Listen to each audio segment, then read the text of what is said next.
It's Thursday, the 11th of March, 2021, and I'm your host, Jay Parker, for the Center Path on Revolution Radio, freedomslips.com. And tonight I have my teacher and special guest, Mark Passio. Mark Passio's website is What on Earth is Happening, and he's recently launched a new endeavor, the One Great Work Network. One Great Work Network is got about 30 people on it, and it's a nexus for real information and real teaching about consciousness, just everything that's going on that's wrong with the world. We'll talk about that and other things. I've got plenty of memes to get Mark riled up. Welcome to the show, Mark. Jay, thank you so much. It's always a pleasure to be here on the Center Path. Thanks for inviting me back. Yeah, I like to have you on like every 6 months and just talk about the insanity that is going on. But boy, it's just cuckoo. I mean, I don't know who's writing this script. I mean, that's the perfect description. That's what's happening. It's complete madness. It's insanity. That anybody could actually even try to pretend to believe that what's taking place is not insane, I think is absolute proof that they're insane. People out in the street, especially in urban centers, just think that this is perfectly normal. All the types of behavior that is going on, the contradictory things that have been told to us by the mainstream media and the government, they're perfectly accepting of it and think that this is complete normalcy. I wonder what level of insult would have to be forced upon them as far as how they're made to live their lives. What would be the breaking point for them? What would be the point where they would finally say no? I wonder if there is even that point for some of them. Well, I get in arguments with people because I guess I'm a little radical, and I know who Joe Biden is. He's from Arden, Delaware. He's a Marquis of Hell adept. After his family's business, his father's business in Scranton, Pennsylvania, went bankrupt, he immediately moved the family to Arden, Delaware.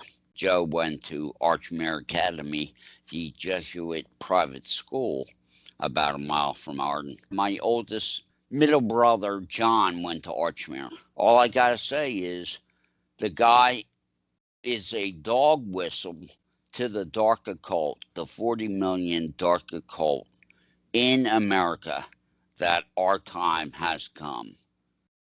And I mean, people actually, do not realize still to this day, in the year 2021, that the world is not as it is ostensibly presented to us from like the moment we're born by our parents, our teachers, the media, religious leaders, etc. They actually believe things are just, as they were taught that they were when they were young, and they never come out of that naive, childish mindset.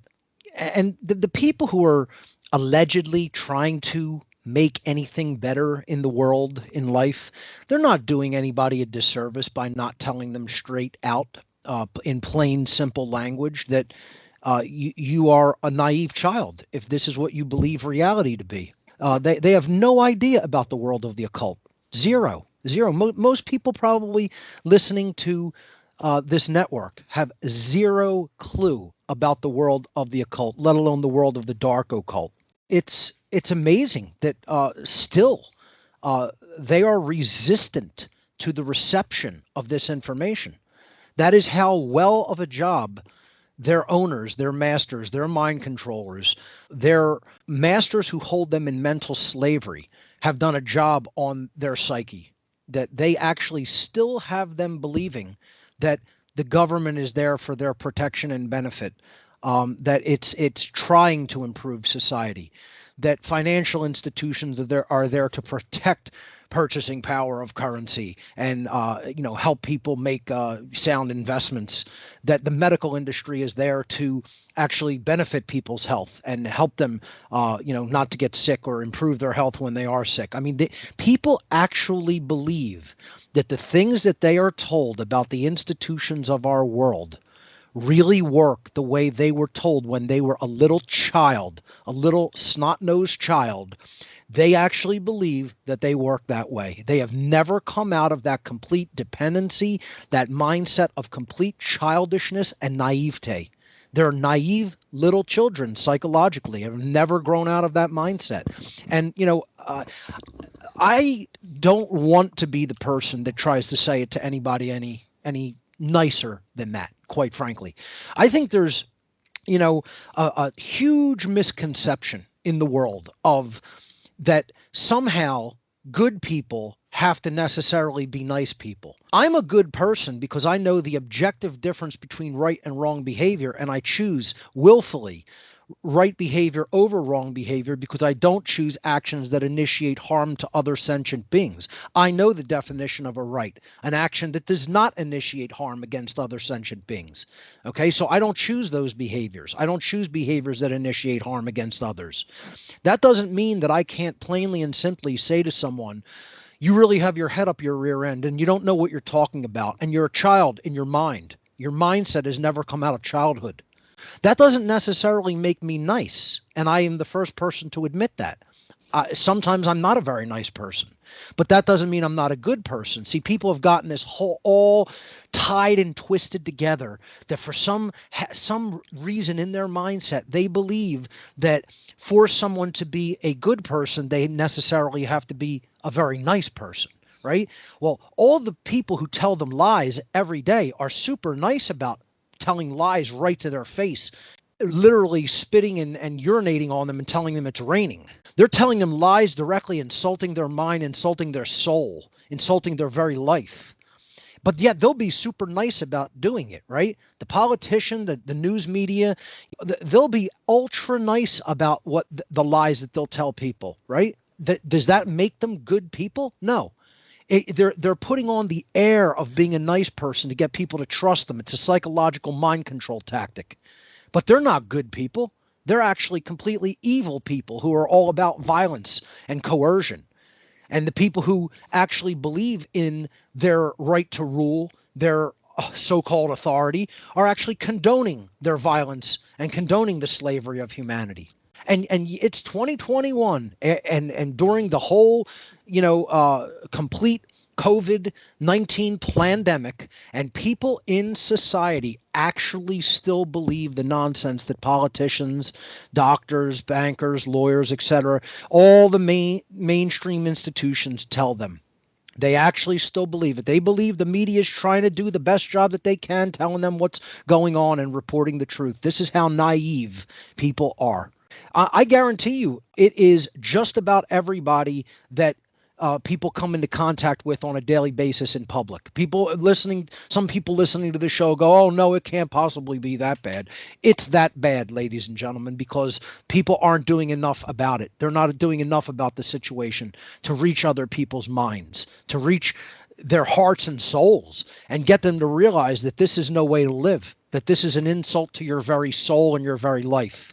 And, I honestly don't see the dynamic changing that much because people are still stuck in that naivete. They're still stuck in that childish mindset that they, for some reason, don't want to grow out of.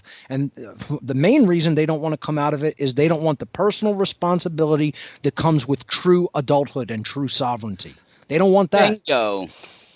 Yeah. Bingo. It's about doing the work, Mark. It's about effort. It doesn't require any effort to be a slug. That's right. Yeah. Yeah. No, there's no work in remaining a slave. You just do nothing and accept whatever happens to you. And then people will say, oh, I have love for myself and others. People like that don't love themselves. They don't love anybody else, especially their children. I'm going to make a whole presentation in the near future. I don't know if I'll be able to, do it with all of the projects that I have going on by the end of this year, but probably sometime next year. I'm going to make a presentation called You Don't Love Your Children. How incendiary is that title? And me, as a person that has not had children, I'm going to make a presentation telling other people that they don't actually love their children. You can make the statement that you love your child all that you want, but unless you're actually a person truly fighting for freedom, don't give me the nonsense that you actually have love for the child that you gave birth to. Because there are people out there that are like, what can I do? There's nothing I could do about it. I'm not going to do anything about it. I'm not going to stand up. I'm not going to stand out. I'm not going to become noticed and be targeted or whatever, however their fear-filled mindset works. And then in the next breath, they'll turn around and go, but I love my son. I love my daughter. Absolute bull crap. Absolute nonsense. They're willing to let their child go into abject tyranny and enslavement, and then in the next breath they'll tell them to their face that they love them. Liars. Total liars. Parents like that are absolute liars. So, that's my approach. My approach is direct confrontation, and it hasn't been tried. It has not been tried, ladies and gentlemen, because you know why? People don't like to rock the boat. They don't like the discomfort that comes with that type of, a communication, and they want to maintain illusory relationships with the people around them. See, there is no real relationship. There's no relationship with your child if you're content to let them live the life of a slave. That's not a relationship. That's the illusion of a relationship. There's no relationship if a spouse is content to see themselves, them and their spouse go into abject tyranny and enslavement. That's not a relationship. That's the illusion of a relationship. A relationship is built upon truth. A relationship is built upon not just love for another individual, but love for the truth. It's built upon love for freedom, and ultimately it's built upon freedom. It's built upon knowing what's right. It's built upon conscience, common sense knowledge of the objective difference between right and wrong behavior. And most people don't have any of these things. They don't have any of those aspects of consciousness. They don't know what's right from wrong. They don't care about truth. They don't care about freedom. They don't have any real values. And that's what a true relationship is built upon. True relationship isn't built upon just familiarity, you being around somebody every day. And this is all most familial relationships or romantic relationships in the modern world are based on. No, just because you're around the person every day and you're familiar with them, or you settled upon them. How many relationships are truly built upon truth, are built upon the love of truth? Are built upon the love of knowledge, are built upon the love of knowing the difference between right and wrong, truly, not in an illusory sense, which often religion teaches people and culture teaches people about what's right and wrong. These are other illusions that people base things in their life upon, especially relationships. I'm talking about the real objective difference between right and wrong under natural law. How many people base relationships upon that? Whether somebody actually knows natural law, whether you really know the difference between true right and wrong. Not that many. There's not that many true relationships even happening in the world. There's a ton, a slew of totally illusory relationships. But if we get down to the nitty gritty, most people aren't really in a true relationship with anyone, including themselves. Personally, I think that this type of direct approach is the reason that we're not making headway is the direct approach still is refused by most people and will not be attempted because they want to be super nice to everybody and they want to just not rock the boat. Look at where not rocking the boat has got us. Look at where not being confrontational with other people has got us. Look at what choosing peace and comfort in your life has gotten you. It's gotten you in a cage. Okay, that's where it's gotten you. Choosing not to be confrontational with other people over matters of truth, over matters of right and wrong. Because we don't speak this to others, the world is not changing for the better. It's going into a total abyss, into a total chasm of tyranny and abject slavery. And because people want to just maintain peace and comfort, that's what they want to maintain. They don't want anything that shakes things up or makes things tense. They want peace and comfort. right? As soon as something is making something uncomfortable or tense, it's like, oh, I got to get out of here. I got to get out of that situation. I got to put that down. No, that's what's gotten us to this point. That's what's gotten us into the situation that we are in. And people keep listening to self-help gurus. They keep listening to false spiritual teachers. They keep listening to so-called New Age teachers, who claim to be some, guru or prophet. And look at where it has gotten all of humanity, because we will not speak the truth plainly, simply, clearly, and if necessary, confrontationally to other people. It's gotten us a world of enslavement. And so enjoy.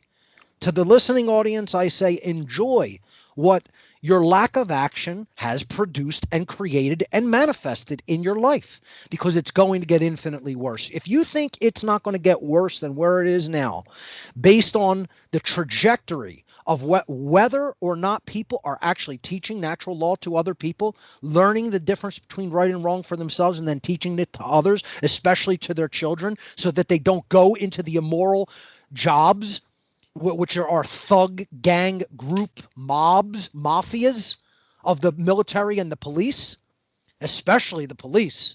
Not that the military are any really much better. Not teaching people to go into positions of authority in government, alleged authority, the claim of authority against others, the claim of slavery, of rightful slavery is what government is. That's the claim. The people who still believe in slavery and I still believe in government, they are condoners of slavery. And I guarantee you there's probably a ton listening right now. The minarchists that are out there. Believers in slavery. I just want a little bit of slavery.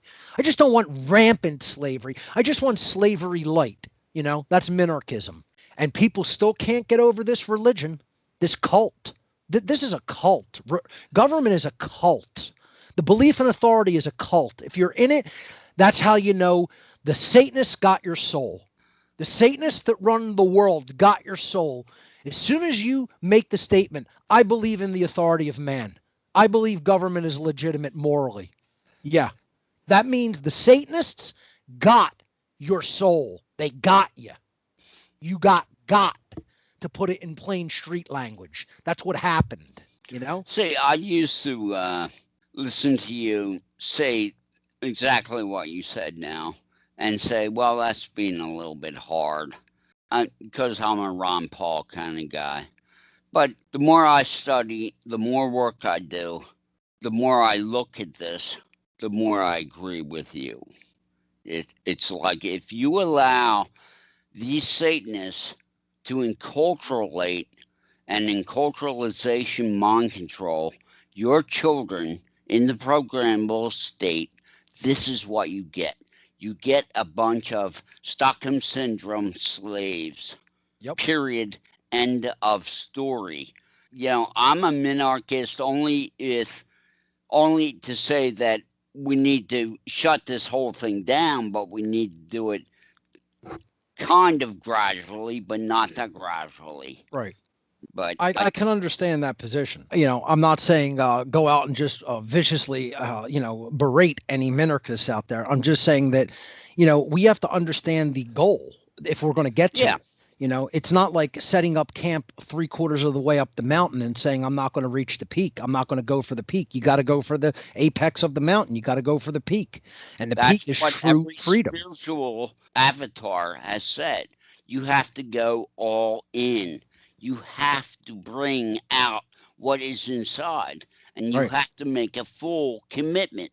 As you said, the trouble with people is they don't want to make a commitment. That's they right. They don't want to put truth as their number one thing in life. That's right.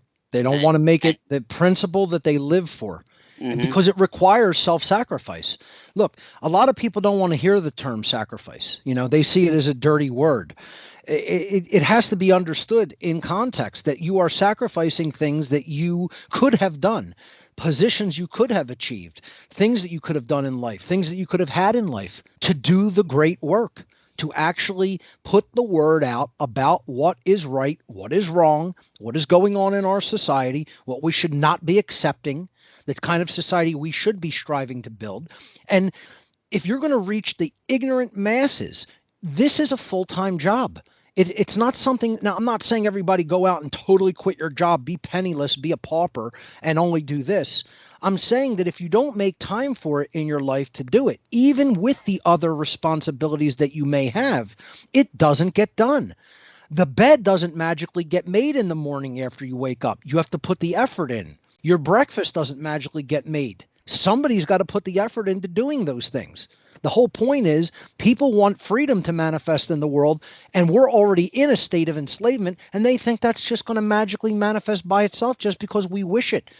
Something like that is not wished into existence. It has to be willed into existence through action, through what we are doing on a daily basis to educate our fellow man and woman all around us. And how many people could honestly say that they are doing that they are putting any appreciable amount of time or effort in their lives into that work? It's a absolute deplorable handfill compared to what it should be. It's absolutely the ratio that number is at is so pitifully small that it's laughable. And that's why we're going to go into way, way worse of a situation than we're already in. It's inevitable. Well, It's I law. don't know about that. We're right on the edge of Nasara and Jasara, and the Andromedan mothership is Oh, almost here. oh my God. What about the blue Are you avians? You sure? left them out. Oh, that's right, the blue Aren't they avians. coming to the party? I thought they were, the guests of honor. I mean, it's just unbelievable what people believe in. And then the Q psyop. How many people still believe in that stuff? Oh, Trump's coming back. I mean, it's unbelievable what people will do to externalize power, to give it away to others.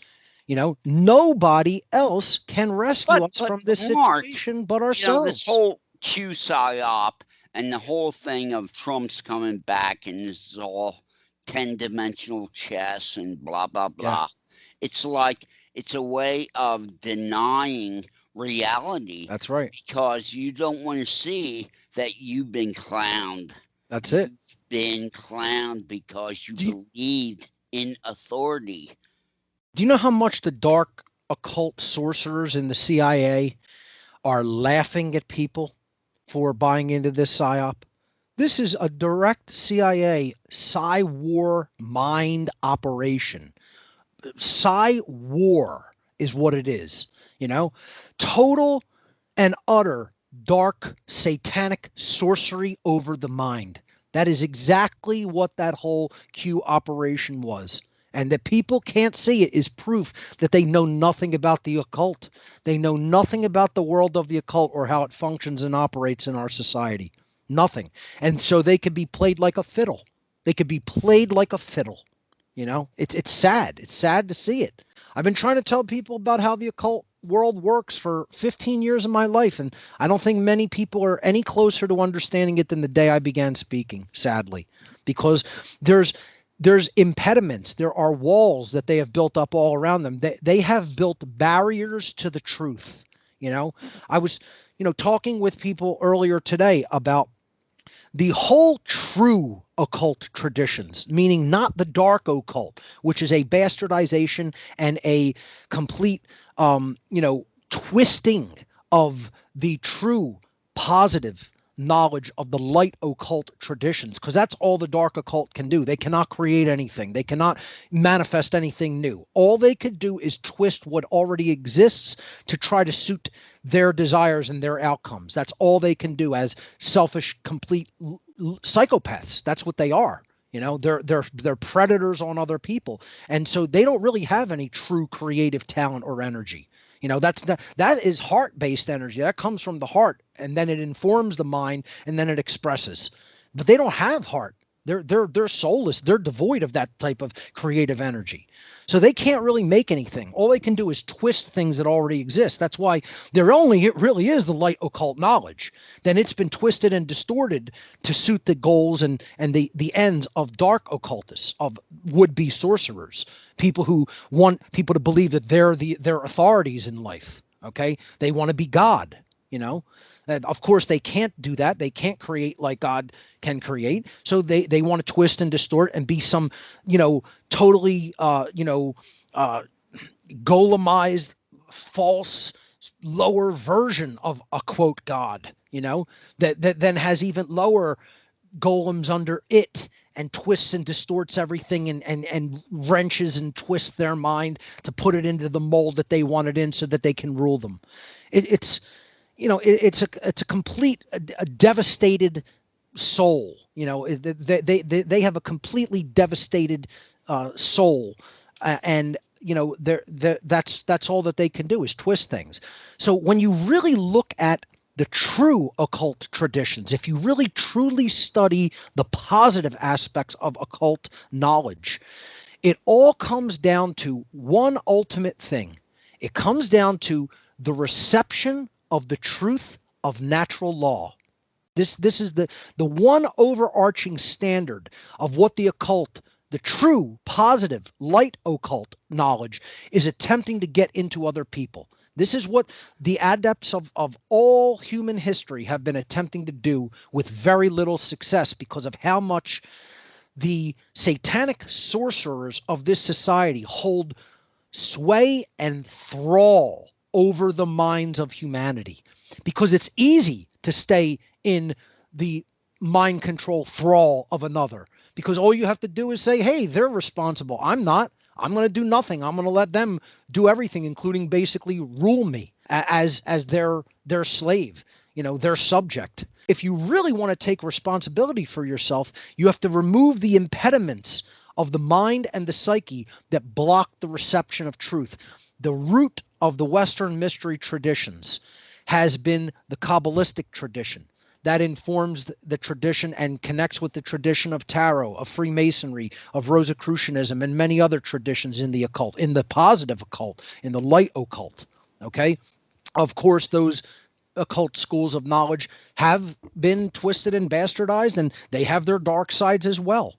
Knowledge is a dual-edged sword. You could do positive, great things with it that help uplift humanity. And if you wield it as a weapon because you're in base consciousness, then you could obviously harm other people because you're in a position of knowledge and they're in a position of ignorance. And then that knowledge differential can be easily converted to a immoral power differential over others when you manipulate them because of their ignorance. So the occult is not one thing. It has a dark side, it has a light side. But when we look at the light aspect of the Western mystery traditions and the root tradition, which is Kabbalah, in those schools of thought of the Western occult traditions, the word actually means, it's a verb in the Hebrew language that means to receive. And it is proper reception. The connotative translation would be the proper way to receive. So then the question becomes, what are you receiving? What is an occult tradition like that if you really study it truly, not from the twisted perspective, but from the true original perspective?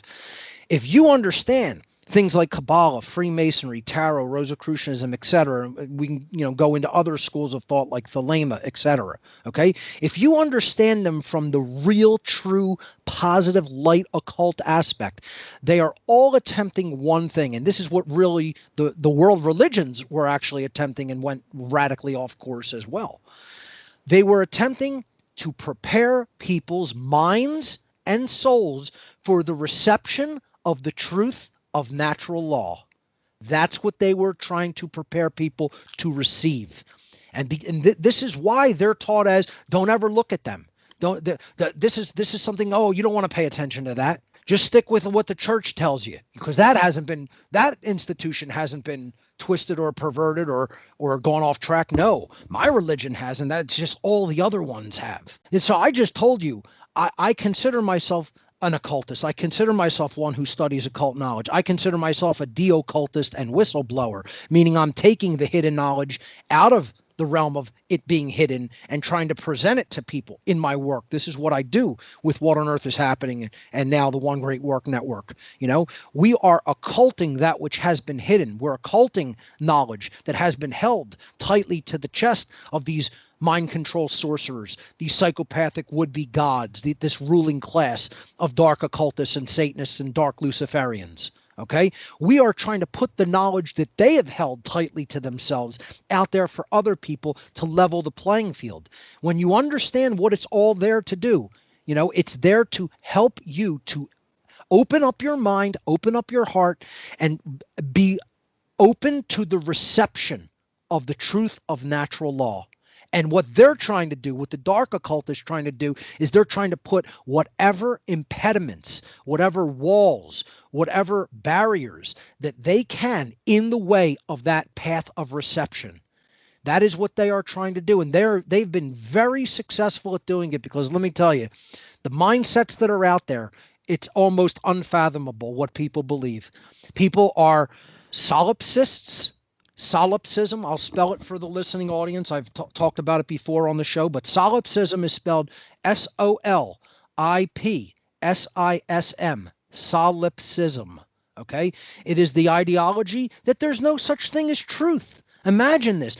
The dark occultists of our world have convinced a good portion of humanity that there is no such thing as truth. And I'm not talking about what you perceive to be truth. I'm talking about objective reality, that there's no objective reality. There's only perception, and there's only my take or your take or his take or her take on something. But there's no actual way that it is. And that's the reality of the situation. And then somebody's individual take or perception is just that. It's their viewpoint, it's their perception of something. But the different perceptions could vary absolutely, radically.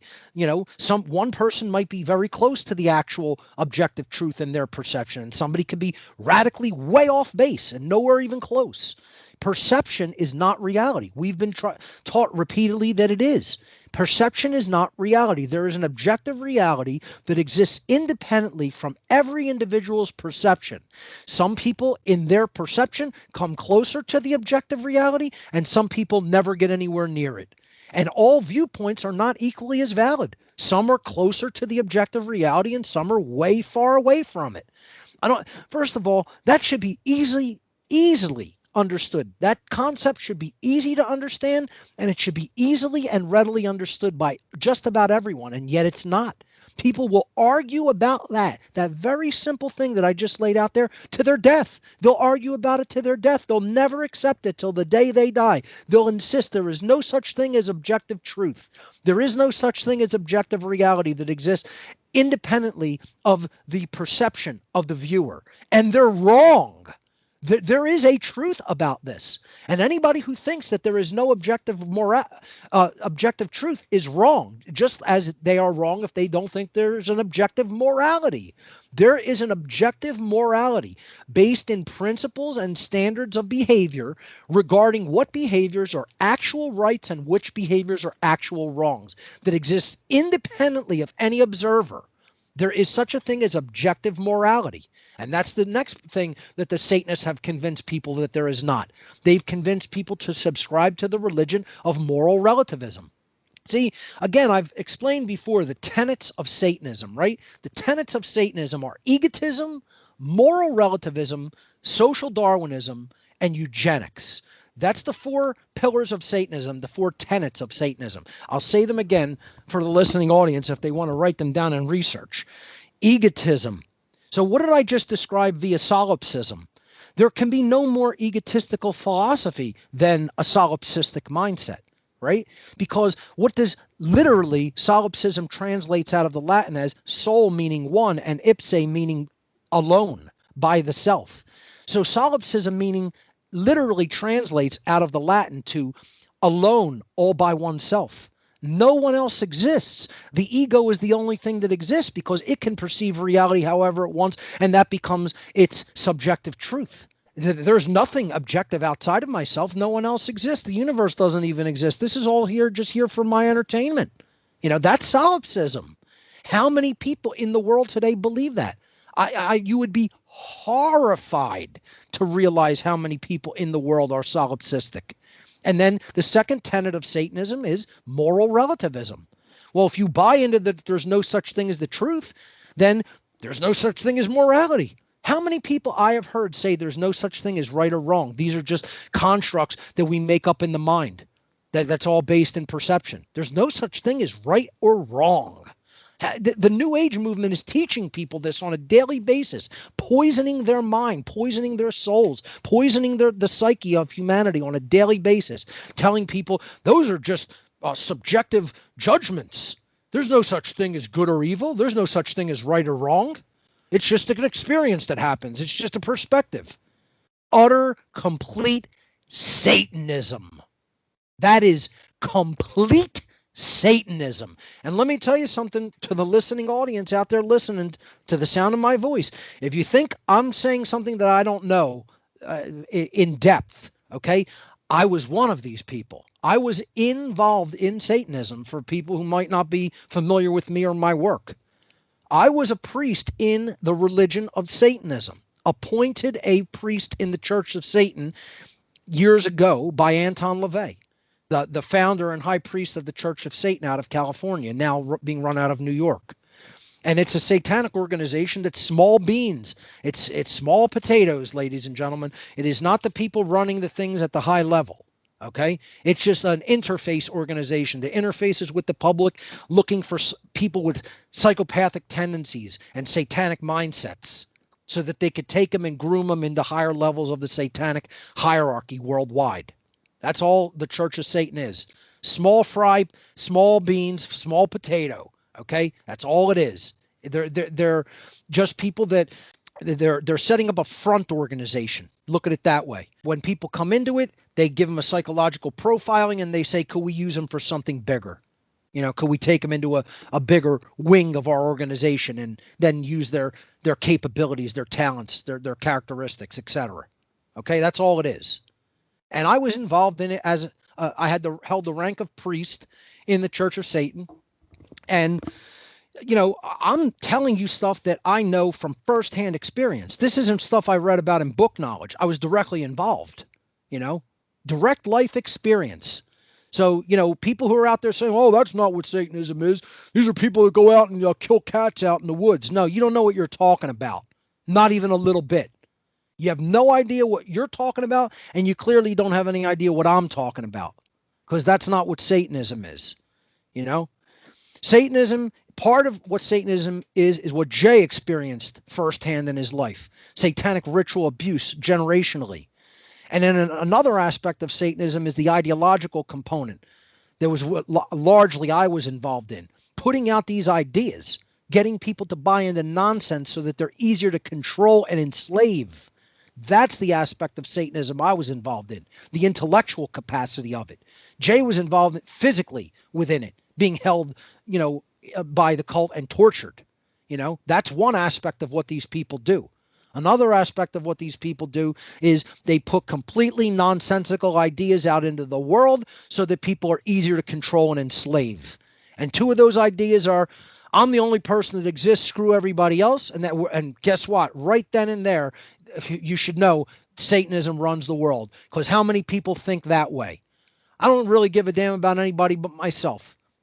I guarantee, I'd bet dollars to donuts, I'd bet every single penny I have in my wallet right now, or in my bank account or in my crypto accounts, I'll bet you most of the listening audience takes that mental attitude. Oh, who cares what happens to the people in the city? I live out in the suburbs. I live out in the country. I don't care. All I care about is me and my family. And people are listening right now. They're going, yep, yep, that's right. Thinking that you're going to be free, thinking that you can be free with that mindset. That's the mindset that the Satanists gave you. That's the mindset that leads into deeper bondage and enslavement. And people out there thinking that they are thinking even their own thoughts. Most people don't even think their own thoughts. They think the thoughts that the Satanists of the world gave them to think. And then they believe them to be their own thoughts. Pure selfishness, solipsism. The belief that everything is just subjective. Everything is just relative and subjective, you know? So, hey, moral relativism, the next tenet of Satanism, outside of pure egotism, only caring about oneself, is we can make up right and wrong. Right and wrong is whatever we say they are. Rights are whatever we say they are. Wrongs are whatever they say we say that they are. You want to know why? Because I'm the only one that matters. I'm God, right? That's what the Satanist wants people to think. The Satanist wants people thinking like that along those lines. When you gauge all of human society based on this knowledge, you realize the number one religion in the whole entire world is Satanism. Most people have subscribed in their own minds to the ideology called Satanism, not even knowing that that's what it is. Because they've been told by Hollywood, Satanists are going out and worshiping the devil in the woods, sacrificing animals in black robes out in a clearing in the forest. And the jackasses in society then say, well, that must be what Satanism is because Hollywood told me. They made a few movies depicting it, and so that must be what it is. Or my church pastor, that's what they told me it is. Clueless. 100% utterly, stupidifyingly ignorant about what real Satanism is. And they don't want to be budged. They will not be budged because there's a satanic impediment. There's a satanic wall, a satanic barrier in their mind that refuses to allow them to open up their heart and mind and accept the truth about what is running the world and the truth about what the objective difference between right and wrong is under natural law. People will do anything in their power to refuse to face that truth because that imparts personal responsibility to teach others and change the world for the better. And that necessarily includes self-sacrifice in your life. And they don't want it to go anywhere near anything like that. Amen. I just want to say that I'm enjoying your talk.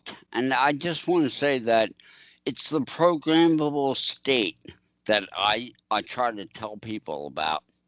Yes. Because when you learn through Dr. Bruce Lipton's work, his great book, Biology of Belief, and also Dr. Joe Dispenza goes into this, you need to understand the hypnagogic state that for the first 7 years of your life, your society is building your subconscious, not you. That's right. And that subconscious is solipsistic, and that subconscious believes in authority, believes in experts, believes in Daddy's going to take care of me.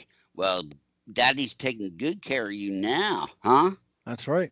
People don't understand that our brains work in a general sense like a computer program. So then the question becomes, well, who's programming it? Especially at the times when we're very young and we don't even know anything about how it works. It's still getting programmed.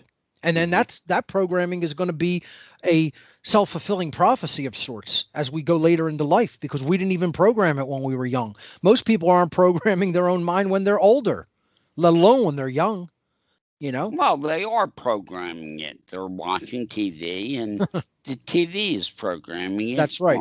An external factor, an external, influence is programming it. They're not actively directing the program, unfortunately. We have to understand that if garbage goes into a computer program, what comes out on the screen? Garbage. Well, the mind is the computer that's processing the information, and then behavior comes out on the screen called life. If it's programmed bad, it exports bad behavior, and then the entire situation called our experience of life becomes garbage. And that's exactly what we've allowed to happen. That is how human beings as a programmable species co-create reality together in the aggregate. And then this is part of natural law. Natural law, is basically the karmic laws of morality built into the fabric of nature and the universe, such that we are receiving the consequences of the behaviors that we put out into the world in the aggregate, meaning collectively. See, karma doesn't really work just over one person and their actions. Karma works across a whole society over large periods of time. People have a hard time with that concept, right? I'm not saying there is an individuated karma. There is an individuated moral culpability for one's behavior. There is. But in general, we don't see the effects of karma in a fast sense as individuals, meaning people expect karma to work like the cartoon version, that if you are in someone's home and you steal one of their possessions and then you walk out the door, well, you're walking by a construction site and an anvil falls on your head. Well, that doesn't work that way. Karma doesn't work like it does in the cartoons. Karma works over an entire society over long periods of time. Okay? So as all of the individuals that comprise the society in the aggregate, or meaning just collectively as a general ratio, right? In general numbers and percentages, as they behave morally, the whole society becomes more free. And as in the aggregate sense, collectively, a whole society says, screw objective morality. I don't want to know what the real difference between right and wrong is. I don't care. I only care about myself. And I'm going to, accept just the default conditions. I'm not going to try to make things better. And, I'm going to just live my life selfishly for me. As people make that decision and don't care about what's truly right or wrong, they go deeper and deeper into bondage, because that in and of itself is immoral behavior. So the law of freedom under natural law is, as an entire society behaves more morally, that entire society moves toward more freedom. And as a society behaves more immorally, that society goes deeper and deeper into bondage and enslavement. And all you have to do to prove the law of freedom, to prove the natural law of freedom, is look at the result that we are getting. Are we moving toward a freer society or a more enslaved society? And so that is the effect. Then what is the cause? The cause is, in the aggregate sense or in the collective sense, did humanity behave morally or immorally? That's all you need to know how natural law functions. That is the proof of it. The proof of it is you observe over time the consequences that the society receives based upon whether they become more free or whether they become more enslaved. And then you can gauge the input factors. The causal factor is, did they obey natural law and live their lives in harmony with it or not? It's not that complicated. No, I would say truth is pretty simple. And that's right. I'm just doing what I can. I don't get into ancient things that much, other than to say the ancient mystery schools simply said, know thyself. That's and right. I tell people, listen, you got to go within and use your consciousness as a weapon of freedom. That's right. Because And even if you approach it from a religious perspective, in the New Testament, Jesus said, if you bring forth that which is inside of you, that which you bring forth will save you. And if you do not bring forth that which is inside of you, that which you do not bring forth will destroy you. It's saying, know the self, and then you'll turn out okay. You don't know the self, you're going deeper and deeper down into bondage and destruction. To go back to talking about objective morality, this is the entire biblical allegory of Eden, that the serpent gives Eve the apple to eat, and then she gives it to Adam, and they get expelled from the garden. The allegory is actually about objective morality. The tree, the fruit of the tree of the knowledge of good and evil, it isn't sex as some people think it is allegorically. Okay, it isn't, quote, original sin. Okay, what it really is moral relativism, because the command is, don't take into yourself, meaning eat. Okay, it doesn't mean to consume physically the fruit of that tree. It means don't take it upon yourself to decide what good and evil are. Once we do that, we try to be like God, right? That's the whole thing. They wanted to be like God. That's what the serpent, Satan, okay, Satanism is trying to tell them to do. The force that divides people mentally and spiritually within themselves is telling people, don't try to discover what right and wrong are. You could arbitrate it. You could make it up. You could take that power into yourself by, quote, eating this fruit. It's a allegory. They're taking that power into themselves. That's literally what the allegory means, to arbitrate the difference between right and wrong, meaning that man is assuming the power of creation. Man is assuming the power of the law, becoming the lawmaker, okay, which isn't their role. The creator of the universe makes the law of the universe, and it's for us to discover and follow, not for us to arbitrate and say we're the authors of it. That's the real, quote, original sin. And that's moral relativism. The idea that man can just make up whatever the hell he wants to make up as right, or whatever the hell he wants to make up as wrong. And for people out there listening, just think about it from a logical point of view. If mankind can make up what rights are, then mankind can remove rights. If rights are the creation of mankind, then humanity can just say, the hell with rights. We're getting rid of them now. Just logically think about that. If anybody believes that your rights come from human beings in any capacity, individuals, groups, whatever, agreements, it doesn't make a difference. If you believe humanity can make up what rights are, then by definition, you also believe humanity can purge or expunge rights completely. Because if they're the creators of them, they could be the destroyers of them. No, it is incorrect. Rights don't come from humanity. Rights come from the creator of the universe. And they are bestowed upon us as our birthright for being a part of the universe. They are built into the fabric of reality. Man cannot make them up. Man cannot eliminate them, ever, because they are not made by humankind.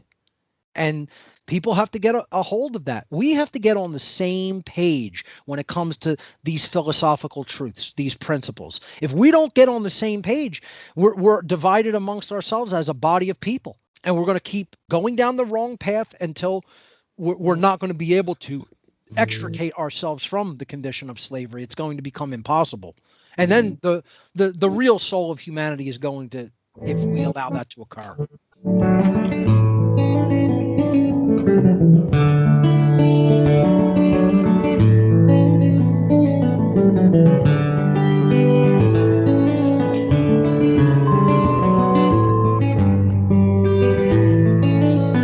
This is Jay Parker. We're back. This is the Center Path. It's the 11th of March, 2021. I just have Mark here going over the 4 foundational pillars of Satanism.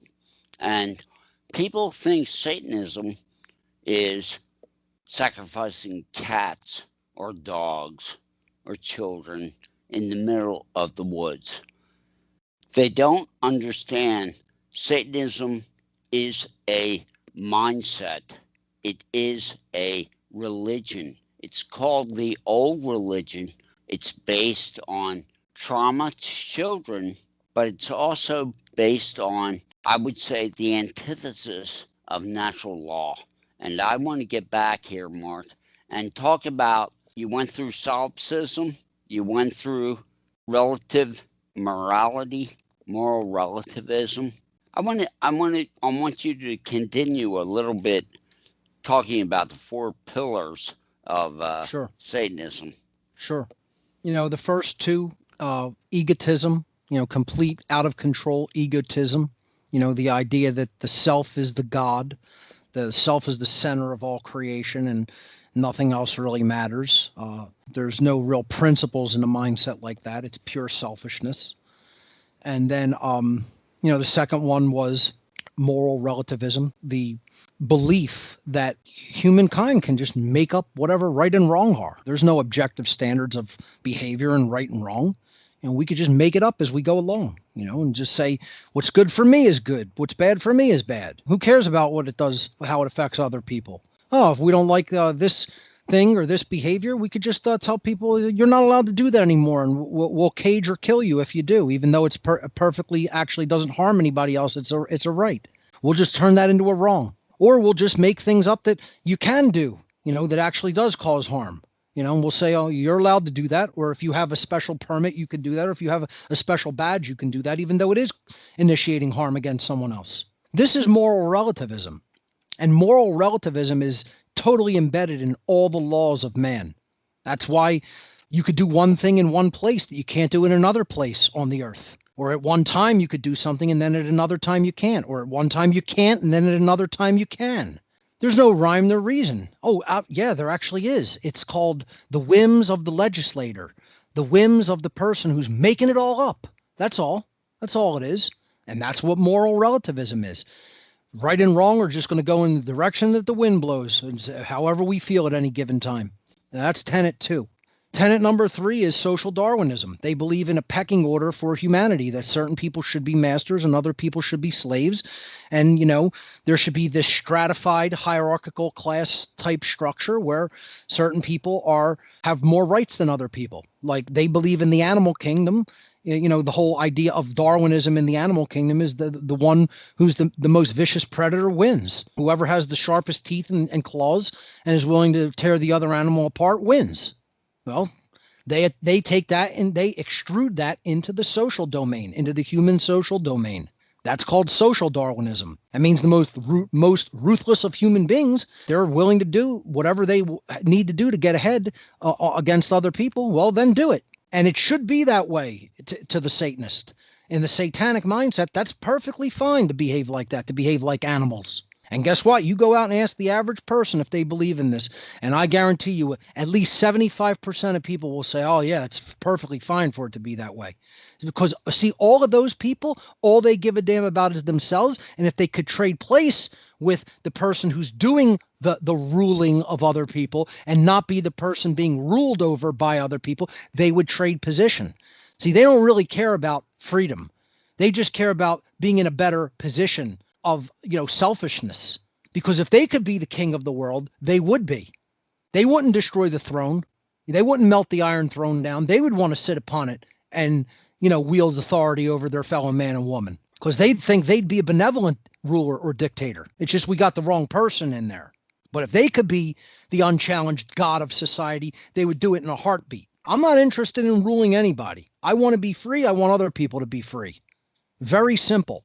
And that involves taking responsibility for our own lives and growing up and being cosmic adults instead of snot-nosed little children who don't want any personal responsibility and would rather have somebody else rule and enslave them rather than take personal responsibility and be free. So that's tenet 3, is social Darwinism. The human being who's the most ruthless and most willing to wield power should have it and take it, and society should be ruled by the most ruthless and vicious among us. So it's a nice ideology, isn't it? Right? But guess what? If you really get down to the minds and hearts of most people, this is exactly how they think. It is exactly how most people think, because they've been given the Satanist mindset at a lower level. That's the only way that they can control people. The people underneath them have to be a miniaturized variant of them. They can't rule somebody who is, born in, who is created in the image and likeness of the true creator of the universe. They can only rule people who are created in the image and likeness of themselves. That's why they have to give people a lower level variant of their own mindset. The 4th tenet is what's been called historically the final solution, eugenics. Well, since we're the kings and gods of society, as the satanic elite, then we can decide who lives or who dies. We can control whole gene pools. We can control which next expression of humanity will be expressed and which will not. What genes get propagated and which do not. That's called eugenics. And they're not practicing actual eugenics. They're practicing dysgenics, which is making the next iterations of humanity worse than the previous ones. That's called dysgenics. And that's what's really happening societally. The thing is, Jay, we could look at all of those tenets: pure egotism and selfishness, moral relativism, social Darwinism, eugenics, realize that this is the attitude that most people in our society take. And I've been explaining this for 15 damn years. When is it going to start sinking into the minds of the average person? When is this going to start being looked into on a wide scale by people? When are people going to stop thinking that the mainstream media is telling them the truth, or that the government cares about them, or that the medical industry is out for your health? I don't understand how much more data. See, because it's not a function of data. It's not a function of information, right? Like I said before, it doesn't matter how much information is out in the world. You could be swimming in the truth. But if you have a block to the reception of the truth, it's not going into the heart and mind, period. And that's what it is. People have this block to the reception of the truth because they want to believe that the world is some other way than instead of the way that it actually is. They don't want to live in the world the way that it actually is. So they don't want to admit to themselves, the world is this horrifying and I've been duped. And I thought it was some other way because I was told that and it was a lie. And I wasn't intelligent enough to make the recognition that I was being lied to. That's the real answer. People need to understand the programmable state, Mark. Sure. That's where the bamboozle happens. That's right. It happens in the first 7 years. That's why nothing ever changes except it gets worse in this planet, is because we teach each successive generation to obey. Yep. And who are we obeying? Well, right. I can tell you who we're obeying. A bunch of blood-drinking pedophiles. That's right. We are obeying the worst and most immoral among us. And that's not a virtue. That's not a virtue. That's a horrible sin. That is selling your children into bondage, is what that is. You know, that whole programmable first, 6 years or so of the hypnagogic state, possibly heard the saying, we are not as children responsible for the terrible traumas that may have been done to us or that we experienced as a child, but as an adult, we are fully responsible for fixing those traumas in ourselves. People have to stop looking at it like I'm a victim forever because of what happened to me when I was a child. That's gone. That's in the past. We got to live in the present moment and realize what's going on within us and around us and pull ourselves up by the bootstraps if necessary to heal our own psyche and say that was the past, that trauma's gone, it's not happening now, it's in the past, it was a terrible thing, I didn't deserve it, but it wasn't my fault, it was somebody else's. And some things are self-inflicted and they are our fault, and then we have to be honest about that. But I'm talking about things that are actually done to us by our society, by bad parents, etc. Okay, we can't keep beating ourselves up over it. We have to realize that's a past trauma. It happened. It isn't happening now. I am now in a state of responsibility for myself now, and stop repeating the cycle, because that's what we do. We then take the mindset, well, then since I suffered like this, I'm going to create suffering in other people's lives. And that's the problem. We have to get out of that cycle because that cycle just perpetuates itself. And it's hard. It's not easy to do. It's a difficult thing. The truth about it is simple to understand. To actually do that work is difficult. I think it was Carl Jung that said, I'm not what happened to me. I'm something else. That's right. See, people don't think. If you ponder, if you actually take in the information and actually look at it internally, what does this mean for me right now? You can get a change in your perception. You can get a change in your heart and mind. If you don't, say, you get blocks from the satanic, I'd say, enculturalization. Right. It gives you blocks to the truth. As Carl Sagan said, it's easier to be bamboozled than to admit that you have been bamboozled. That's right.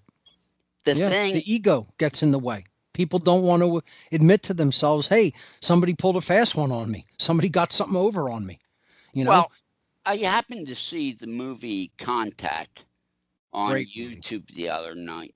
And Jodie Foster does a talk to the Congress about her experience in Time Machine.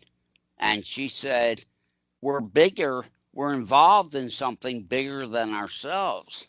And nobody wants to hear what she has to say. Right. And I'm trying to show people when you go within and you get good information like Kevin Trudeau and like Dr. Bruce Lipton, and you take that information and you learn what it means to your own psyche and you walk out on it, then you can see that you've got a lot of work to do climbing Jacob's ladder, so to speak, and raising your vibration and raising your consciousness. And it takes work, but once you make a commitment to the universe, and once you make a commitment to natural law, and once you make the saying, I'm not free unless you're free. That's right. The number one thing in your life, when you do that, when you let the Christ in you be on the throne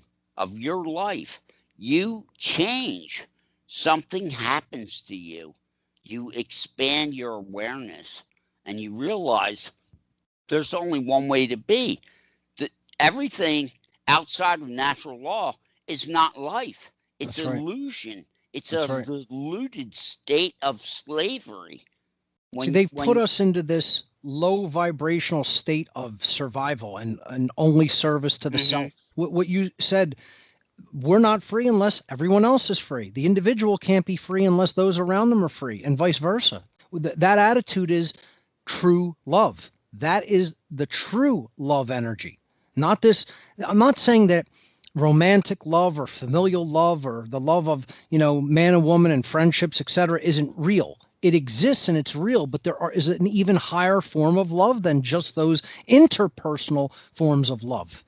There is a universal form of love that is about love for what is true, what is good, what is right, what should be versus what is. If what should be is much better than the current deplorable state of what is right now, we should be working to improve that, to eliminate as much suffering as we can. That is agape. That is expansive love that takes in everything, that is love of truth and love of what is good. It's not just love of people. Love of people is just one form of love.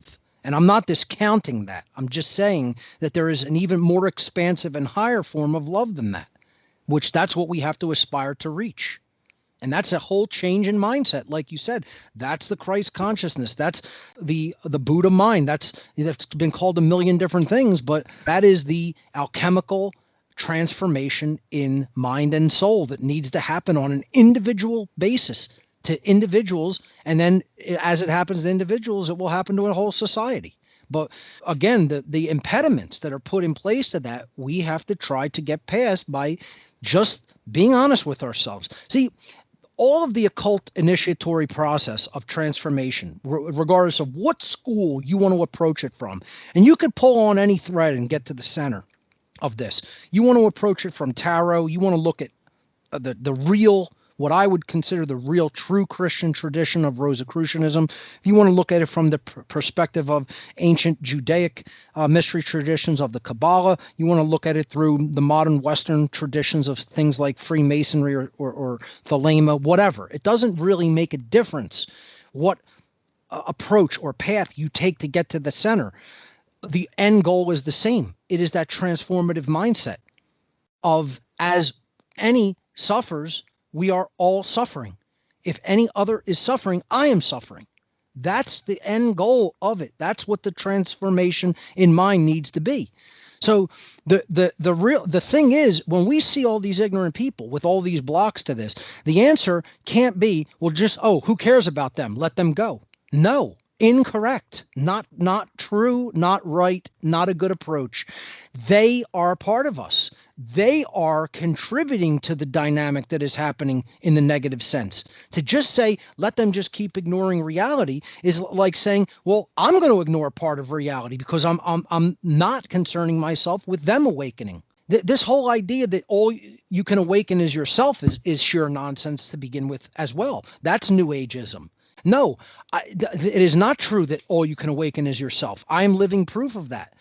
I haven't actually awakened somebody else, but I have assisted in their awakening process. It's like everybody awakens themselves ultimately by taking this knowledge in and then transforming themselves. They have to do it themselves. That's true. But don't think that you can't influence other people to awaken. It is possible. Oh, it's just a lot of work. And I must say that when someone sends me an email and says, I did EFT, I got Joe Dispenza's book, I'm so happy that I took your information and made it part of my life. And, I'm just sitting there thanking God and the universe. It's like, thanks. At least now, instead of being a mind control slave, I'm doing the great work. Right. It's like it's priceless to me to actually be here in this hellhole of a mind-controlled planet standing for natural law. I'm And sorry, but it's a great life to stand for natural law in this mind-controlled world. Period. End of story. Because and I'm not living for me, I'm living for Creator. right. See, that's the thing, Jay. People will hear me rage against what's going on. And, sometimes it's like things are so bad, you have this inkling that you want to give up, but you can't. It's not really possible once you're really awake to, quote, give up. It's like I'm still going to do whatever is within my capacity as long as I'm living. I'll still move forward. I may feel sometimes that I'm worn out or things are way worse than even I have claimed that they are. But it doesn't mean I'm going to just sit there and do nothing. I mean, the amount of effort that I've put into this work over the last few years it's worn me down. I mean, it has been difficult and thick and ponderous. It's like that where the consciousness is at, especially in a city like Philadelphia, is it's just unbelievably sad what people believe, what they think, how they behave, how they speak. That they have zero clue about themselves and even less clue about what's going on in the world. Just utterly, totally in complete darkness, in complete darkness. And that's what the role of the person who has come to this knowledge needs to be. They need to be a light in the darkness. That's what education is. It means to lead out of. Well, what are you leading someone out of if you're educating them? That's what our calling is, a true educator. No, I'm very happy that we have people in the world today, Mark, that are fighting a good fight. I mean, I'm happy about Joe Dispenza's work. I'm happy about Bruce Lipton. People that teach individual responsibility. I believe I have a responsibility for my world, for my society. I do not know how people live and they do nothing to teach truth. I'm like, Yeah. how do you exist? How do you live with yourself? I think about it from the perspective of my own family a lot. And it could be very depressing because it's like, even with everything that's going on in the world, all you're going to concern yourself about is the mundane. That, like, you don't care, and they're pumping out children. They're all pumping out children. And it's Are like, they you don't care that your vaccinated? child is, oh yeah, of course. Are you kidding? All of them. Good. Yeah. And I'm just like, and even some of them are saying, "Oh, hey, look at all the stuff that's going on. How much they've tried to control. Maybe what Mark's been talking about all these years is true. Maybe, maybe. That's where we're at in 2021. Maybe you think that I've been telling people the truth all these years. So it makes me wonder, like, what are we going to have to do to really get through to whatever is the igniter of that spark within them that really starts making them sit up and pay attention, because there's not much time left. Things are, No, there isn't. yeah, things are I headed mean, south I very mean, quick. I want to talk about a friend of mine. I lived with him, and he would go out and make his coffee, Hmm. tea in the morning, and he'd look out the window, and if there were a lot of chemtrails, he would say, "Oh, beautiful chemtrails today." And his wife would say, "I don't want to hear that." We know that they've been spraying chemtrails, geoengineering, since 95 heavy. It was a heavy day in Philadelphia today. Hmm. And Heavy spray day today. and what gets me is only 20% of the human race will face the fact that we're being sprayed. That's right. Because Now, they've been told that that's just water vapor that spreads out and lingers up in the air all day and night. Yeah, water vapor does that. You don't know? You didn't know that? Or better yet, how about the people that are like, oh, we'll have to lobby politicians to get this to stop? You know who's responsible for the chemtrails? I was getting a friend to just look at this, right? How is chemtrailing going to stop? How is it going to be made to stop? We need to go and lobby a local politician or a politician at a federal level? No, that's not how chemtrailing stops. Do you know how chemtrailing stops? People growing up as adults who are not willing to do an immoral job for a paycheck.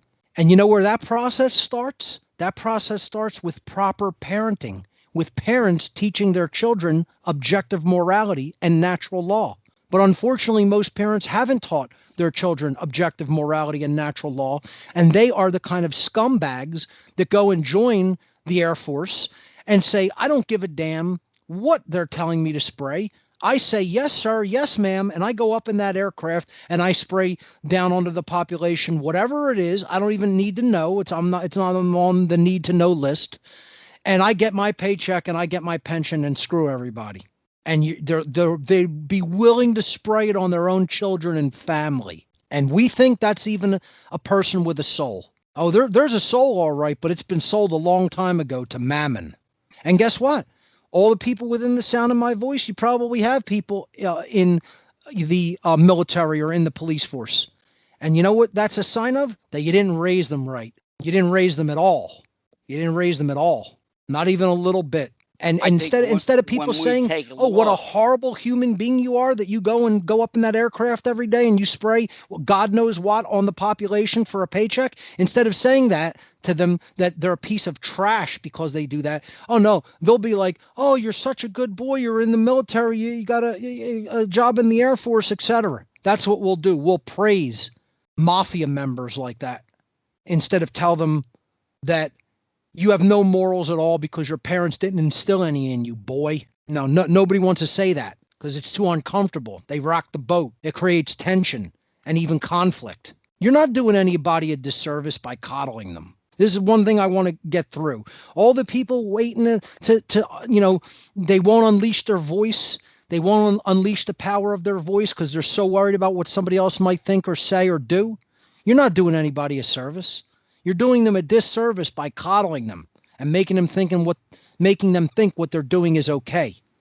It reinforces in their mindset, the mindset that, oh, I'm not that bad of a person.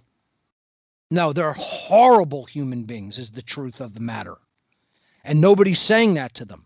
Nobody's telling them, you think you're a good person, but you're a piece of trash. You're not a good person. You're somebody who's willing to go and spray chemicals that you don't even know what they'll do long term on the human population for a goddamn paycheck and amount of money. And you think that constitutes being a good person? Where is that conversation being had?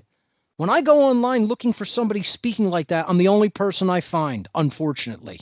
One of the only people.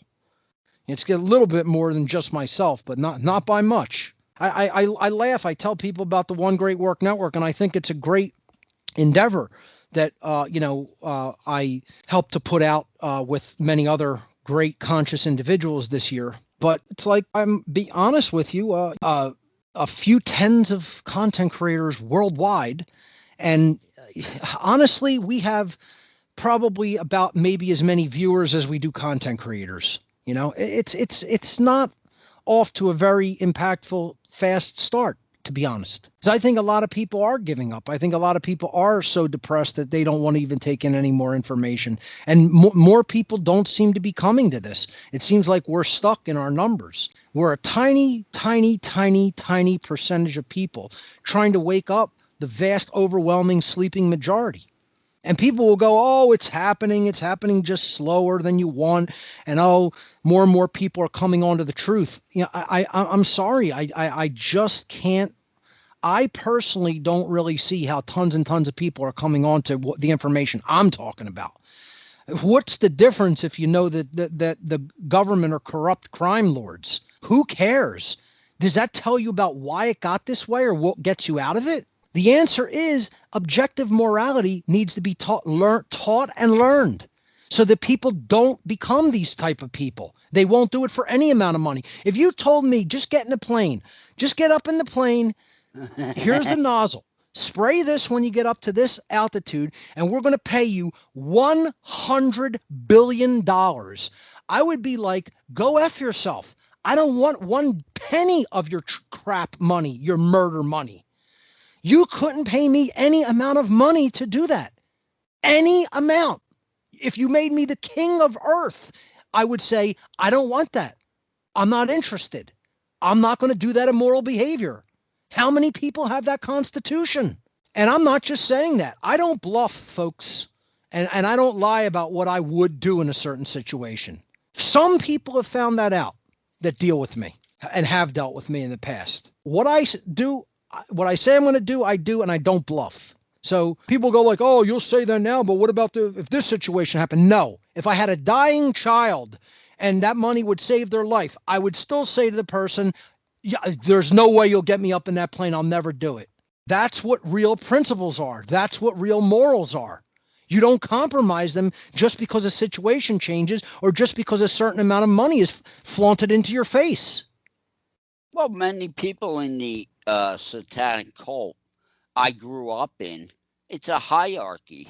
And when you're given an opportunity to rise and get more power and more money, you take it because it's a hive mentality and it's a hierarchy. And so what they teach in Satanism is dog eat dog. That's right. And it's all about climbing to the top of the totem pole. That's right. So, you know, because that basically feeds the ego. You want to be the one, at the highest rung of the ladder, looking down on everybody else. That's no better definition of Satanism. That's exactly what it is. People cannot understand. They named it Satan because it's the force that combats creation. It's the force that divides everybody. It's the force that wants to be God. I don't believe in a physical Satan. It's a force that is existing in the universe that wants to divide. It's in the occult schools of thought, it is known as involution. Involution is what destroys consciousness. It's the force that makes everything shut down through fear and makes it not grow. It makes it die. The mind then killer. There's evolution. The involution card on the tarot is the death card. And then the hanged man, who understands the world is horrible, yet is happy to have a self-sacrifice done to him to serve natural law. He sits at the right hand of justice, the natural law card in the tarot layout. The hanged man is the evolution card. That's the hanged man. And, I've explained this in my work when I break down tarot symbology. But it's right there in the symbology of that tradition in those cards, the two forces that are in everything. You're either serving the force of evolution, which is the real will of the creator of the universe and the universe itself, or you're part of the involutionary process, letting things decay and break down. If you're not part of the solution, you're part of the problem. Truer words were never spoken. You can't sit on the sidelines. This isn't a game or a movie to watch. You have to get actively involved on the playing field, or things don't change. Just because you think about them and will them has nothing to do with it. Action is required. And the real action that's required is to learn the truth about natural law and objective morality and teach it to others, especially teaching it to others in a wide-scale way online through publishing your teachings, through publishing presentations and audio and video on the internet. This is how we teach each other in the modern world, not just talking to your neighbors. People have to learn how to publish online. This is why what I made with the One Great Work Network is a collective publishing platform where I, by invitation, invite content creators to come onto the network and publish content on the website.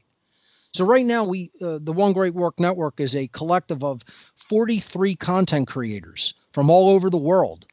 And each individual content creator has their own publishing access on the website. They have their own blog, and they can put anything up that they want on their blog. They could put images, text, articles, audio, video, etc. They're free to publish their content, and we're going to be adding some more people soon, including yourself, Jay. We're going to be onboarding you onto the One Great Work Network very shortly, and we're really glad to have you as part of it. Well, it all comes back to people, like especially Christians, they just don't really look at Christianity. You need to look at Council of Nicaea. I think I have a call. You still there? Hello? Oh, well, hello? Hi, can you hear me? Yes. Hi. I have a daughter who's in the 10th grade, and I have taken her to some of Mark's presentations, and we've listened to a lot of his stuff online. And when she learned about the 4 pillars of Satanism, she wanted to do her 10th grade research paper about that and about the effects of Satanism in society. And my question for you is, can you guide me toward any other sources that she might use? Because she has to have kind of a variety of sources. Yeah, you would need to download basically a collection of documents in the whole sphere of satanic occultism. And it is not spelled out specifically in one location. It's me laying out the tenets of Satanism is actually an amalgamation of my own life experience while involved in the satanic religion in my life. I didn't read about that in a book somewhere where it says these are the tenets of Satanism. You know, you can find some people's analysis of it by basically knowing about what it is from reading about it, or by being actively involved in it, or by speaking to people who have been actively involved in it. So there's no one resource that's going to be some like expert, reliable source of information that is going to say, here's the actual religious tenets of Satanism. You would have to amalgamate that from a variety of sources that talk about different aspects of it. So one place, obviously, you would want to go to is the writings of Anton LaVey. And I mean all of them. Essays, things that he wrote in magazine publications such as The Cloven Hoof or The Black Flame. The Devil's Notebook, which is a book that was a collection of his essays, and of course, the Satanic Bible and the Satanic Rituals. That's prerequisite material. Then I would say the next place you might want to go to is the writings of Michael Aquino of the Temple of Set and his other books. He did a trilogy on basically mind control and psyop operations. It was called Mind War, Psy War, and I think there's a third that I don't quite recall the name of.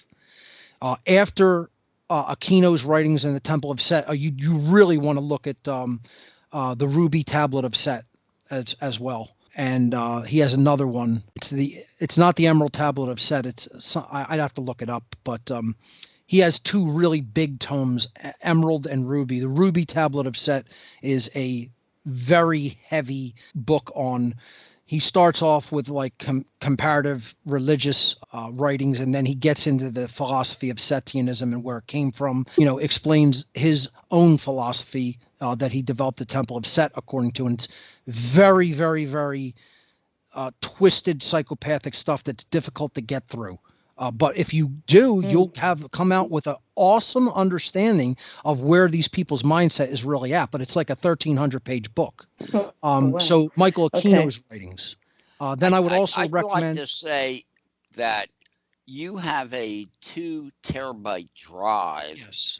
with quite a few All of on- these books all on on there. that drive.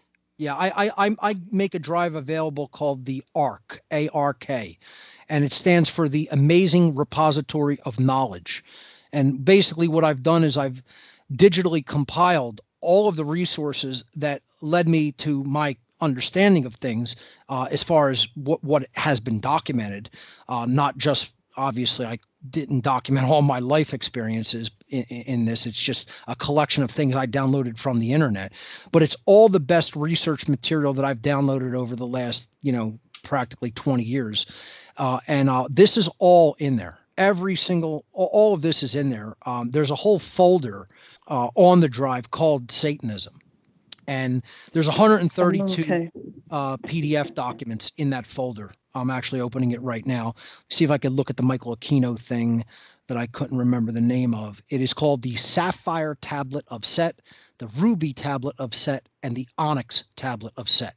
That's the trilogy from Michael Aquino that you want to look into. Then his other thing was called Mind War, Psy War, and Mind Star. Okay, that's his other trilogy. So he wrote an early trilogy and he wrote another trilogy before he died. Okay.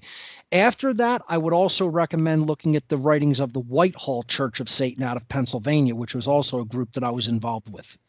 And the person who wrote those are a little bit harder to find because they were self-published, but you may be able to get those on Amazon or eBay or other book resources online. And that's Jay Solomon from the Whitehall Church of Satan. He went by the pen name Yaj Nomelos, which is just J reversed and Solomon reversed. So you might have to look under it J Solomon, but spell the individual names backwards, his first and last name. So you'll get Yaj Nomelos. That's a third source that I would look at. But there's many others. I mean, Peter Gilmore has a ton of writings. Blanche Barton has written some stuff. There's a ton of stuff out there by LaVey and Aquino. Those are basic places to start. But you could also look at the writings of somebody like Frederick Nagash of the Church of Lucifer, who's somebody that I personally knew and sort of like grew up with in the past, and helped him in the very early days. I was pretty good friends with him in the very early days of the Church of Lucifer. So it's you have to look at these individual people's writings and many others, and you will come out with an amalgamation of the philosophy. It's not going to be spelled out in one specific place by one individual person. Satanists don't really put things together like that. Whistleblowers do. So that's the answer. Gotcha. Okay. That's so helpful. I wrote all that down. Thank you so much. I appreciate it. Got it. And again, you can get the ARC drive from me if you want. All of that source material is on the ARC. So you can get that. I'll check that out. Thank you. You can go to whatonearthishappening.com/ARK. ARC. Great. Okay. Thank you so much. Thank you. Jay, you want to do another couple of calls before the end of the hour? Hopefully. See how it goes. Cool. That was a good call. And I just want to say that of all the people out there talking about Satanism, and it's showing it as a philosophy, not a Hollywood caricature. The four tenets, I can tell you, I know exactly what you're talking about. I've seen it in action with these people my entire life as a slave. Satanism is a way of being in the world. Mm-hmm. That's the best way that I could put what it is.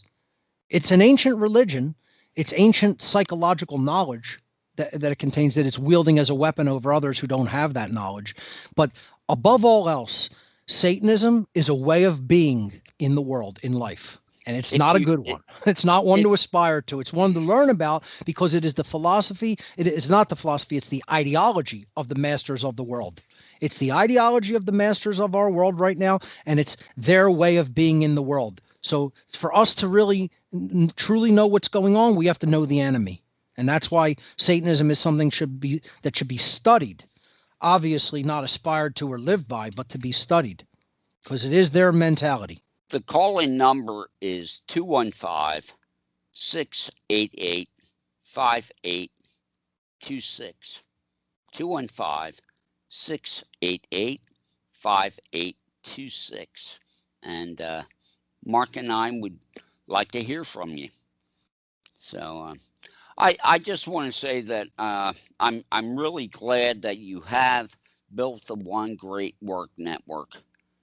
I think, I know it's off to a slow start, but give it some time. And also, I think, we need to do video commercials for social media, for the network, and we definitely got to promote more. You got to do some stuff. Yeah, as far as promotion goes. And for people that want to check out the One Great Work Network, again, it's a collective of conscious content creators who are very aware of natural law and the state of our world, and are making media and putting it out there to help to educate others. The website is onegreatworknetwork.com, and it's free. There's no subscriptions, there's no cost. The network is completely free. We have a 24 player where we play people's presentations and streams and podcasts. And then you can go on each individual content creator's page and get all of their articles in a blog format. So that is onegreatworknetwork.com. And again, we're going to be onboarding Jay soon. He's going to have his own section on the site. Well, So I've yeah, got a lot of we work to we do. definitely got to reach out and promote more, because that'll definitely bring more interest. We that's been the one area that has been a little bit lacking. So we'll do our best to do that. But yeah, it's kind of it took precedence, because I'm also working on a documentary called Mark Passio and the Science of Natural Law, which we're in the final editing stages of still. It did run a little bit longer. I should talk about that briefly. We were expecting to get it done by the end of the year, but some personal things precluded that, and we are still finishing it. It is still going to be released. It is coming out. We are really, really happy with how it's coming, and the visuals that are in it and the animation. And I think people are going to be very impressed and happy that this is going to be a primer for natural law for people, that they can give to people on flash drive, DVD, send a link to them, whatever. But this is going to be a little bit, maybe around 1 hour, a little bit longer than 1 hour documentary film that is going to teach the basics of natural law in a very visually appealing format for people to, own and play whenever they want, or gift to somebody else. And I think it's going to really go a long way toward helping people to understand natural law in a very easy way that doesn't require a tremendous amount of time. That's what we were shooting for here. Really taking like the natural law seminar down, which is a 9-hour seminar that really was learned over a period of 15, 18 years, and then compressing that 9 hours down into 1 hour. That was our goal. And I think I have to say, watching that natural law, the real law of attraction, if you do that 3 times, okay, if you spend 2 hours an evening or a day and just keep watching that, all I have to say is by the 3rd time you watch it, you will just shake your head in amazement, because it breaks up the sopistic Stockholm syndrome in your subconscious. And I think it's, one of the greatest things on the web right now. It's my magnum opus thus far, and I hope to add to that with the Science of Natural Law documentary. And that's what we're titling it. It's Mark Passio and the Science of Natural Law. I wanted to kind of put my name into it to get people to look further into my work once they see this as a primer. And of course, this is the science of natural law. None of the things that I'm talking about here today, ladies and gentlemen, are beliefs or religious tenets or religious aspects. There is a science to this. It is discoverable, it is measurable, it is repeatable, and it is discoverable through a truth discovery methodology known as the trivium, and it is a repeatable an observationally repeatable science. There is no faith or belief required in it. Well, I'm still up for taking calls until the end of the show. If you anybody wants to ask anything, if they have any other method of doing that other than calling in, if they want to email you, I don't know if you do it that way, but or if you have any other questions or clarification, whatever you want to get into. If you want to switch the whole topic or just ask some questions, I'm up for anything. No, I think the problem that we have right now in this world is people want my freedom rather than our freedom. Oh God, yes. And it doesn't work that way. Right. I mean, yes, I don't like communists, but I don't want to kill them. Okay? I want to teach them. Okay? That's the difference between me and a Satanist. A Satanist wants to kill his enemies. Comes down to it, we're going to have a war. And I know what side I'm fighting for. Without real education, there is no solution. Like even with a hot revolution, we could possibly buy more time, but it's not necessarily going to change the minds and hearts of people. Unless you teach people when they're young the difference between right and wrong. If you allow this satanic society, this warmongering society, to teach your children, I mean, people give the state their children to indoctrinate. It's insanity. It's insanity. You're giving your children to Satanists. And both my parents, Mark, were school teachers. Sure. I saw many teachers. I saw principals of schools show up at satanic rituals. Absolutely.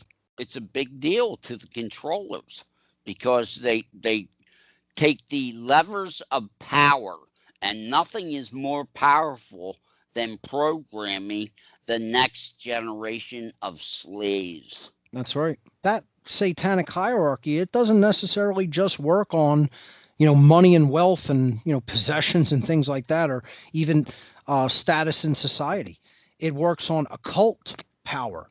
It works on who has the most influence to change minds, to wield power over minds. That's really how that occult hierarchy works. Everybody thinks it's just, it's rich white men and money. That's not how this occult hierarchy works, ladies and gentlemen. Now, they asked my father to become a Freemason, and he looked at them and said no. And that was the end of that conversation. Right. Because he could give you an aneurysm just by throwing the energy at you. So, you've got some occult chops if you can kill somebody by throwing energy at them. I'm just saying.